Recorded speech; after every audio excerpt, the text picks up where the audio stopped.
ભરૂચ જિલ્લાની તમામ નાની મોટી હોસ્પિટલો માટે ક્લિનિકલ એસ્ટાબ્લિશમેન્ટ એક્ટ હેઠળ રજિસ્ટ્રેશન ફરજિયાત કરાયું છે. રાજ્ય સરકારના આદેશ અનુસાર તમામ હોસ્પિટલ રજિસ્ટ્રેશન ફરજિયાત કરવું પડશે. જે હોસ્પિટલની અરજીના આધારે હોસ્પિટલની તપાસ કરાશે.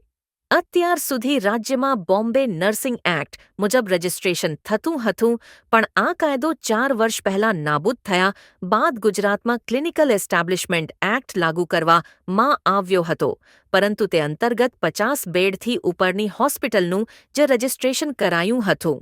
જો કે હવે સરકારે તમામ નાની મોટી હોસ્પિટલનું રજિસ્ટ્રેશન કરવા આદેશ આપ્યો છે.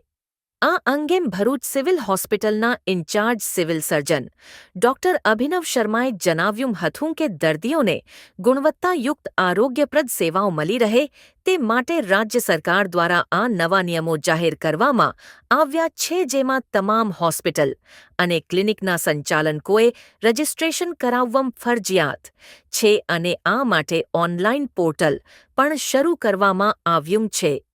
હું doctor Abhinav Sharma, incharge civil surgeon Bharuch civil hospital, મીડિયાના માધ્યમથી માહિતી આપવા માંગુ છું કે દર્દીઓને તબીબી સારવાર અને નિદાન આપતી બધી સંસ્થાઓમાં ગુણવત્તાસભર સુવિધાઓ મળે અને તેમના દ્વારા અપાતી સુવિધાઓ અને માનકોમાં સાતત્યતા જળવાય તે હેતુથી ગુજરાત સરકાર દ્વારા ગુજરાત ક્લિનિકલ એસ્ટેબ્લિશમેન્ટ એક્ટ 2021 બહાર પાડવામાં આવેલ છે.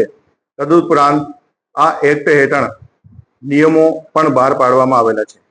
તે નિયમો પ્રમાણે દર્દીઓને નિદાન અને સારવાર આપતી બધી સંસ્થાઓ જેમ કે clinics, hospital, multi speciality hospital, sanatorium, imaging centre, laboratory નાઓએ રજિસ્ટ્રેશન કરવાનું ફરજિયાત છે.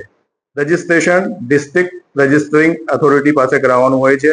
ગુજરાત સરકાર દ્વારા દરેક જિલ્લામાં ડિસ્ટ્રિક્ટ રજિસ્ટ્રિંગ ઓથોરિટી બનાવવામાં આવેલી છે, જેમાં નોડલ તરીકે ભરૂચમાં નોડલ ઓફિસર તરીકે સિવિલ સર્જનને નિયુક્ત કરેલા છે.